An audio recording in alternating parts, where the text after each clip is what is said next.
Siempre juntos. Y a continuación entonces nos vamos y seguimos hablando, ¿verdad?, del cáncer de mama. En este caso, ¿cuál es la relación entre el sistema inmunológico y también ciertos posibles cáncer? Para conocer detalles nos acompaña como siempre, ¿verdad?, nuestro doctor Óscar Venega, inmunólogo, para detallar este tema que es tan relevante. ¿Cómo está, doctor? Bienvenido a TVU. Bien. Muy buenos días a usted y a la teleaudiencia. En realidad sigue siendo agradable venir acá, digamos, en la presencia de ustedes y la teleaudiencia. No es zanahoria, es real, ¿eh? O sea, yo lo paso bien cuando vengo por acá. Y eso se transmite, ¿cierto? Claro. Y que podamos aportar también a este tema, porque de salud, no sé si hay tantos espacios hoy en día en medios de comunicación como para poder levantar estas temáticas y crear conciencia en la gente de que una enfermedad es necesario prevenirla, es necesario estar atento, porque de esa manera podemos salvar vidas. Claro, sin lugar a dudas, la educación sanitaria, en mi opinión muy personal, debe ser dialogada. Debe ser a través de una conversación, que es lo que ustedes facilitan en los programas que están dirigidos a la familia, desde los más pequeños a los adultos mayores, como hemos hecho muchos programas. Ahora, el tema de este programa obedece, ¿no es cierto?, a una iniciativa mundial, ¿no es cierto?, contra el cáncer de mama, ¿ya?, que es este mes de octubre, como el mes para promover, entre otras cosas, la detección precoz de un cáncer que no es menor, porque más o menos aproximadamente 5 a 6 mujeres en nuestro país mueren diariamente por cáncer de mama. Un cáncer que es absolutamente detectable a tiempo, ¿ya? Ese es el tema. Tal vez no es prevenible como uno quisiera en la gran mayoría de los cánceres, ¿no? ¿Ya? Pero sí la detección precoz en el cáncer de mama es fundamental. Por eso el mes de octubre, digamos, ha determinado y también se acogió en nuestro país a través del Ministerio de Salud como el mes de lucha contra el cáncer de mama. Ahora, esa lucha parte por la detección, por el diagnóstico precoz. Para eso es importante la información, y usted nos trajo algunas láminas que vamos a revisar. Algún conocimiento, ¿sí?, digamos, fundamentalmente, si acompaña el señor director, de la anatomía, en forma bien sucinta, la anatomía de la mama femenina, ¿no es cierto?, corresponde a una glándula que está en la zona pectoral, ¿no es cierto?, y que está sobre la musculatura y las costillas, ¿ya?, y su mayor componente es grasita, y los lóbulos y los ductos y lobulillos son el componente funcional de la glándula. Disculpe, la glándula vista desde lado. De lado, un corte, digamos, de la glándula. Y los conductos y el pezón por donde se eyecta ese fluido maravilloso que es la leche materna en las primeras etapas de la vida, como hemos conversado antes. Una vista frontal, ¿no es cierto?, es para destacar fundamentalmente que el drenaje, ¿ya?, el drenaje linfático, o sea, donde se drenan si hay una infección, ¿no es cierto?, o si hay la aparición de un cáncer, va a ser a través de los ganglios linfáticos de la axila. Cosa sumamente importante en lo que es la detección precoz, que parte con el autoexamen. Partiendo desde la adolescencia, la mujer adolescente debe aprender y saber y conocerse sus pechos, con el objeto de que la aparición de alguna nódulo, alguna anomalía sea detectada precozmente, aunque la mayor frecuencia de cáncer mamario empieza sobre los 40 años. Hay casos también de cáncer en mujeres jóvenes. La próxima lámina... Sí, bueno, yo solo quería apuntar que el conocimiento del cuerpo, ¿cierto?, es fundamental, porque no podríamos detectar una anomalía si es que no sabemos qué es lo que hay ahí. Totalmente. Claro, surge solamente de la ignorancia, surgirá el miedo, decía algún pensador por ahí. ¿Ya? Si seguimos en la próxima, ¿no es cierto?, acá tenemos la aparición de un eventual tumor, ¿no es cierto?, que está en la glándula mamaria, ¿no es cierto? Y esto obviamente es absolutamente palpable en una mujer que conozca sus pechos. Si avanzamos en la próxima lámina, vamos a ver un aspecto interesante acá, que tiene que ver con el autoexamen. Aquí me gustaría, si el señor director pudiera presentarlo a pantalla completa, porque el autoexamen va en la búsqueda de nódulos, de endurecimientos, hundimientos que ocurran en la glándula mamaria, en todo su entorno, ¿ya? Ahora, eso implica con los dedos, 4 dedos, ¿no es cierto?, juntos, palpar comprimiendo contra el pectoral y las costillas en la detección. No muy fuerte, pero sí lo suficiente para que la mujer conozca esto, teniendo una de sus manos hacia la nuca, detrás de la nuca, ¿no es cierto?, y hace su desplazamiento en el conocimiento de su glándula mamaria, moviendo los dedos y finalizando hacia el pezón y exprimiendo, ¿no es cierto?, el pezón, de modo a detectar si hay la salida o el escurrimiento de algún líquido del que sea, si no está lactando y no es leche, cualquier líquido que escurra del pezón, ¿no es cierto?, en la parte final del autoexamen, que es el exprimir el pezón, ya es anómalo. ¿Ya? Claro. Si hay algún cambio de coloración, por ejemplo, lo hablábamos también del pezón o de alguna parte, ¿cierto?, externa de la observación, mama, como también bien tú dices, Connie, la observación de un cambio de coloración o el cambio de la textura de la piel, una piel de naranja que se llama, que está tal como una piel de naranja, ¿no es cierto?, implicaría que podría haber una lesión neoplástica, un cáncer en la base de esto. Okay. Ahora, importante este detalle del autoexamen, insisto, y por eso traje estas láminas, porque es la primera parte de sospecha, ¿ya? Desde la adolescencia, toda niña, toda mujer adolescente hacia arriba debe aprender y saber cómo hacerse un buen autoexamen mamario, ¿ya? Y eso es digamos, el interés de esto. Sí, Ahora, por favor. Una vez teniendo sospecha de aquello, ¿ya?, el tema es consultar. Ahora, en nuestro país hay iniciativas muy buenas, está dentro de las garantías explícitas de salud la atención de un cáncer mamario, pero hay que detectarlo, hay que hacer el diagnóstico. Y ahí está esta maravillosa herramienta que es la mamografía. La mamografía permite la detección en el interior de la glándula mamaria si hay alteraciones que no corresponderían a la normalidad de la anatomía y sospechosas de un cáncer en esta etapa, ¿no es cierto?, para después tomar la iniciativa de hacer una punción, una biopsia e ir, ¿no es cierto?, al análisis de esa lesión. Pero la mamografía en nuestro país por programa de salud, ¿no es cierto?, está disponible, ¿no es cierto?, en toda mujer de 50 años hacia arriba 2 veces al año, aunque la iniciativa a nivel mundial es que toda mujer sobre los 40 años, al menos una vez al año, se haga una mamografía. Porque, insisto en ello, es la detección precoz. Claro, o sea, podríamos cambiar esa política pública con lo que eso significa, pensando, ¿cierto?, en ya el tenemos bien de un la avance población. importante, Galo, que es, sin lugar a dudas, la mamografía disponible en el sector público y en las instituciones de prestaciones de salud privada. Pensando que hay mayor prevalencia. Claro, pero aún así no pasa del 40% de lo que debería haber.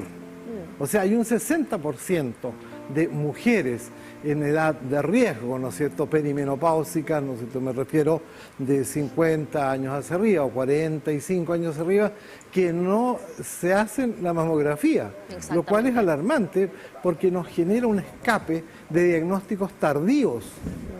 Y claro, al final de cuentas el cáncer va a ser evidente, pero la diferencia está en la detección y el tratamiento precoz. Y en ese aspecto se ha avanzado muchísimo en la eficiencia de los tratamientos, pero requiere una detección precoz. Doc, lo invitamos a que tome asiento para que podamos me seguir. entusiasmé, pero es No, que está realmente súper hay que bien. mostrarlo. Nosotros igual Espectacular estamos la gráfica. entusiasmados porque hemos tenido diversos profesionales durante la jornada, primero con el Hospital Guillermo Gran Benavente, hablando en términos generales, siempre es bueno reforzar lo que nos acaba de decir, luego la matrona que nos explicó del autoexamen. La idea ahora es que podamos también complementar el tema del sistema inmune, ¿cierto?, Exacto. con el cáncer, pero antes vamos con el tratamiento. Vamos a terminar para dar y después dejar un diálogo respecto al... En cuanto a los tratamientos del cáncer de mama, ¿no es cierto?, insisto, digamos, mientras más precoz mejor, está en primer lugar la cirugía, digamos, el extirpar la lesión, el tumor. Y la cirugía puede ser solamente el tumor o la glándula mamaria, pero hoy día existe también la iniciativa que está cubierta, que es la reparación, la plastía que se haría después, entonces la mujer no queda sin su pecho, que eso tiene un impacto que es bastante fuerte en la emocionalidad de toda mujer. Posteriormente, si se aplica o no radioterapia, va a depender de los protocolos y el tipo de cáncer, si es un cáncer ductal de ductos o un cáncer de glándulas mamarias, de la glándula, y los tratamientos. Y ahí hay un mundo de avance enorme, estimado y de la audiencia, desde la quimioterapia mucho más específica, terapias con hormonas en aquellos cánceres que son dependientes de hormonas. Recordemos que una cantidad importante de cánceres mamarios dependen de hormonas, por lo tanto, bloqueando ciertas hormonas se produce una reducción y una mejoría del pronóstico de sobrevida. El uso de anticuerpos monoclonales, y ahí toca el área de lo mío, digamos, que tiene que ver con una enorme tecnología en producir anticuerpos específicos contra antígenos, contra estructuras que se ubican solamente en la superficie de las células cancerosas. Por lo tanto, ahí va una bala dirigida de anticuerpos específicos contra esas células que tienen estos antígenos tumorales en su superficie para eliminarlas, asociándolas a quimioterapia, etcétera. Doctor, ¿las mamas funcionan de manera independiente? Por ejemplo, si yo tuviese un cáncer de mama en la mama izquierda, ¿podemos tener la probabilidad de que también exista un posible cáncer más adelante si es que no, obviamente no nos hacemos la detección a tiempo de que haya en la otra mama? Indudablemente que sí, Ya. porque es el mismo cuerpo. Okay. Es el mismo cuerpo y esas mismas, digamos, variables hormonales y variables emocionales. De ahí quiero hablar al final un poquito respecto a la influencia de las emociones en esto y la inmunidad. Pero para terminar esto, y está el gran campo de la inmunoterapia. Hoy día, imagínense, en el ámbito de la biotecnología, existe ya la disponibilidad de linfocitos, de estas células específicas del sistema inmune, ya infiltrantes de tumores. O sea, se extraen, digamos, células linfoides de la mujer, ¿no es cierto?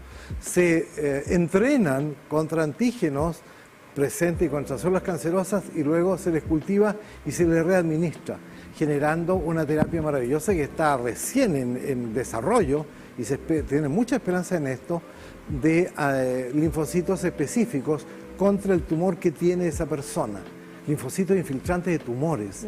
Eso está a portas, ¿ya? Por lo tanto, fundamentalmente eso está dirigido a aquellos cánceres que se detectan tardíamente con metástasis, o sea, con satélites en otra parte del cuerpo, en pulmón, hueso, cerebro. Pero la idea es no llegar a eso, es hacer la detección cuando es un tumor localizado, ¿ya? Y en ese aspecto es todo esto que tenemos, pero pasa por la detección precoz, por tomar conciencia en ese 60% de la población femenina en este país, ¿no es cierto?, que no se toma una mamografía. Le quiero preguntar por lo que aparece ahí en pantalla. ¿Cuál es la relación que existe entre el cáncer de mama y el sistema inmune? Cuando nos resfriamos, ¿cierto? Hablamos de que nuestro sistema inmune está con las defensas bajas, falta fortalecerlo. ¿Cuál es la relación que existe en esta área específica con respecto al cáncer? En general, si me acompaña con la próxima gráfica para amenizar, ¿no es cierto? El sistema inmune no es un sistema que esté como una mochila al lado de nuestro cuerpo. Está altamente integrado con el sistema nervioso central, ¿no es cierto?, periférico, con las hormonas, con el sistema endocrino.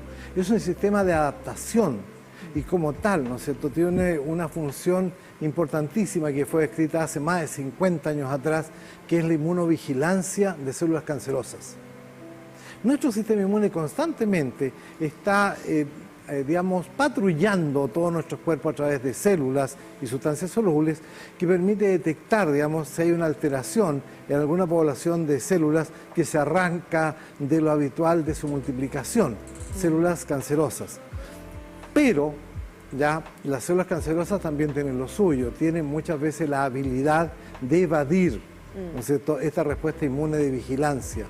Y esa evasión lleva a lo siguiente: cuando ya se produce un tumor, por muy pequeño que sea, de un par de milímetros, esas son miles de células cancerosas exitosas que pasaron la vigilancia del sistema inmune.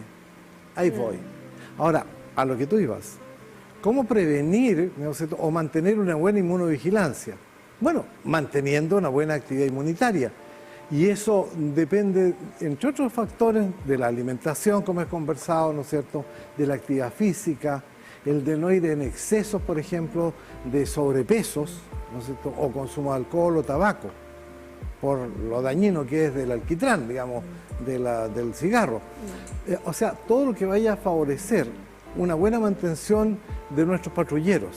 Disculpe, todo lo que mencionó fortalece las células malas, por decirlo en palabras simples. Claro, en primer lugar, fortalecer la inmunovigilancia. Ya, o sea, ayudan, si Claro. no las consumimos, ayuda a que estemos mejor con las Y células nos buenas. defendamos mejor, Ya. digamos, frente a la aparición eventual de células cancerosas, que eso sucede ya frecuentemente en todos nosotros.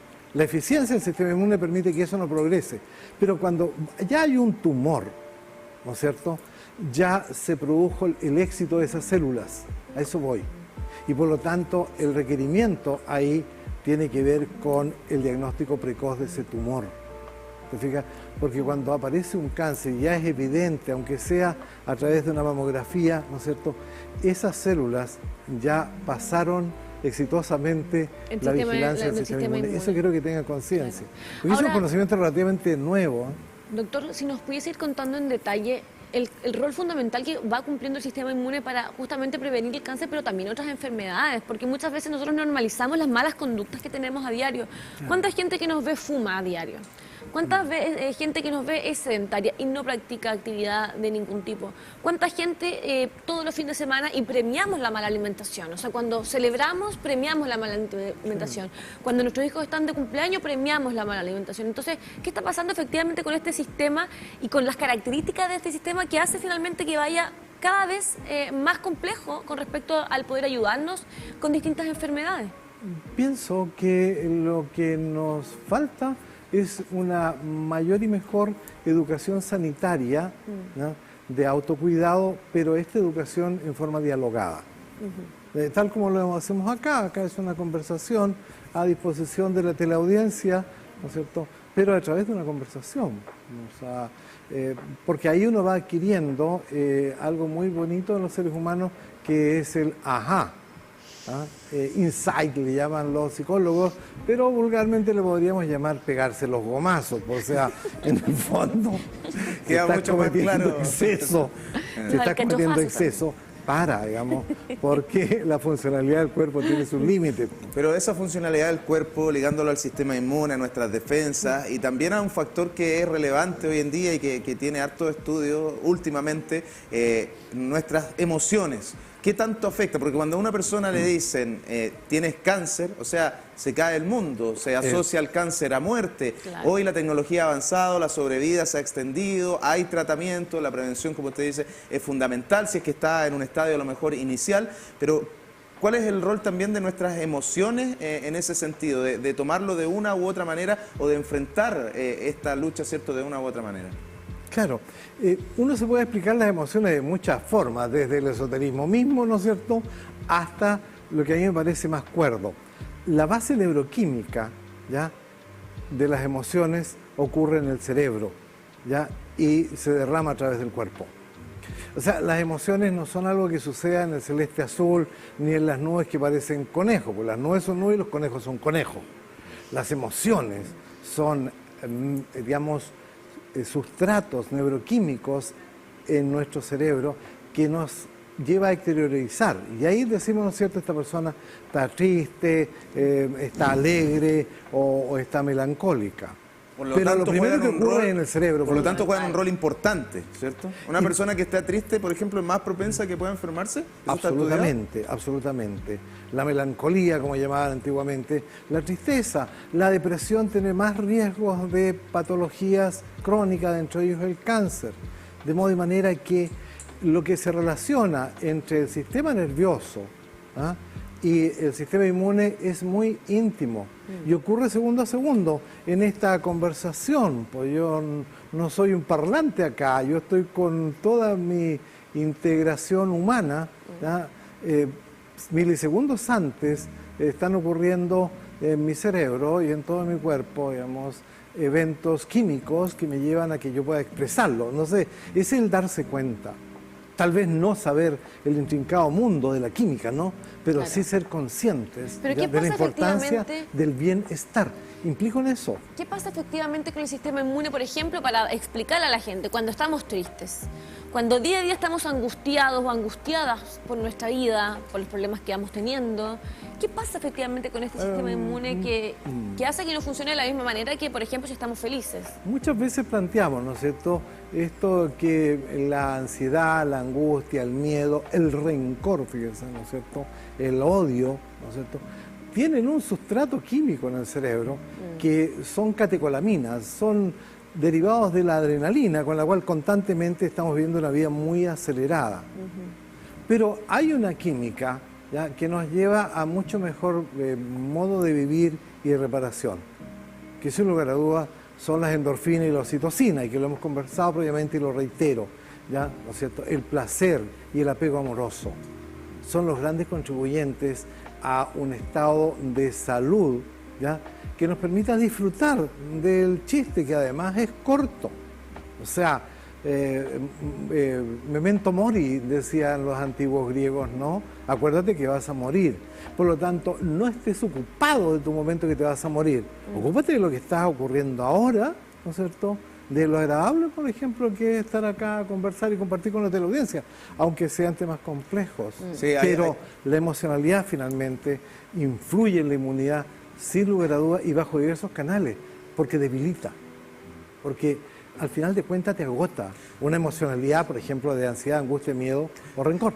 Pero, espérate, ansioso, pero el placer, el apego amoroso y el apapacho, ¿ya?, no son cosas tontas, tienen que ver cómo estimulamos en forma distinta el cerebro. Muchas gracias, Doc, por ese pase. Sí, estaba pensando que cuando los médicos nos dicen que tenemos que tener hábitos de vida saludable, por ejemplo, todo repercute en lo que usted acaba de decir. O sea, si hacemos ejercicio, vamos a liberar más endorfina, nos vamos a sentir mejor, se fortalece nuestro sistema inmune, por lo tanto, ¿cierto?, una enfermedad va a tenerla más difícil de entrar en nuestro organismo. Va por ahí un poco la alimentación, el hacer acciones que nos vayan reconfortando, la solidaridad, dicen que también nos trae también muy buenos beneficios a ese nivel. Nos genera una satisfacción distinta del sometimiento y la apropiación, la apropiación, el ser solidarios, el que el otro existe, ¿ya?, y no existo solamente yo, existe la otra edad, ¿ya? Y el otro aspecto que no hay que olvidar es el agua. El agua no es para diluir el cuerpo, el agua es nuestro gran drenador químico. Así que no olvidar, digamos, que nuestro cuerpo funciona mucho mejor, ¿ya?, cuando lo mantenemos bien drenado. Así que todos a tomar agüita. ¿No queremos sumar nosotros a la campaña? Sí, queremos sumarnos a esta Ahora, campaña. El 19 de octubre, el mes de la lucha contra el cáncer, para que la gente obviamente vaya teniendo este recorrido y este barrido que se nos hace tan fundamental como medio de comunicación. Tener conversaciones cercanas con ustedes, los especialistas, Doc, para justamente desmitificar y poder prevenir. Claro. Y en ese aspecto, hablando de solidaridad, digamos, me permito compartir esta piocha, ¿ya?, que tiene que ver con el ser conscientes de una patología predominantemente que es femenina, pero si uno recuerda, no hay familia, ¿no es cierto?, en la cual no haya habido una mujer con un cáncer mamario, ¿ya? De hecho, lo cual, mi madre tuvo un cáncer mamario, ¿no es cierto?, y el apoyo en el ámbito emocional fue fuerte para que saliera adelante. Finalmente ella dejó esta vida a los 90 años, ¿ya?, pero no por el cáncer. No por el cáncer. No. Por lo tanto, Fue detectado a tiempo, entonces. 64 años, tuvo una vida a plenitud. Por lo tanto, ahí está el tema.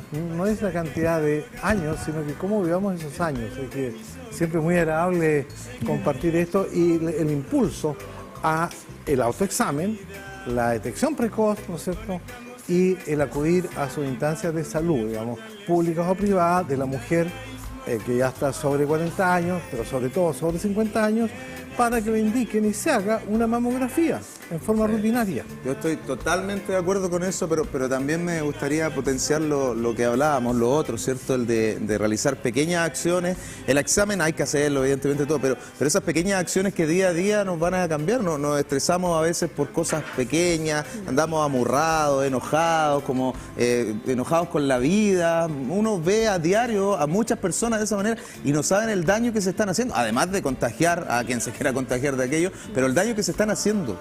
La adrenalina es el que está, es el sustrato neuroquímico de lo que acabas de mencionar. Y la adrenalina es útil solo para dos cosas, para enfrentar y para huir. Pero si estás constantemente adrenalizado, con ansiedad, angustia, miedo, rencor u odio, te vas a agotar. Así es. El precio que vas a pagar por eso es muy caro. Un aplauso, doctor. Siempre un gusto poder tenerlo acá. Es impresionante la diferencia que hace de poder estar con nosotros, preparar un material que es tan importante para la gente, interactivo. Y compartirlo. Para así, obviamente, poder compartir información relevante con respecto a la salud. Le doy un abrazo. Nos abrazamos. ¿Nos vamos los tres abrazados? Y el apapacho es muy arcaico. ¿Cierto? ¿Y qué sirve? Fue la necesidad de nuestras tribus milenarias, digamos, frente a la devastación. Nada más y finalmente agradecer y cultivar la gratitud de vivir hoy en día en que existe ciencia, existe tecnología, existe este tipo de tecnología para podernos comunicar, aunque no nos conozcamos personalmente, pero estamos comunicándonos los seres humanos de mucha mejor forma que sucedió durante miles de años con los nuestros. Siempre un placer, doctor. Muchas gracias. Óscar Venegas, Sí. nuestro querido inmunólogo aquí en Siempre Juntos en este día que estamos dedicando a la salud. Nos separamos brevemente.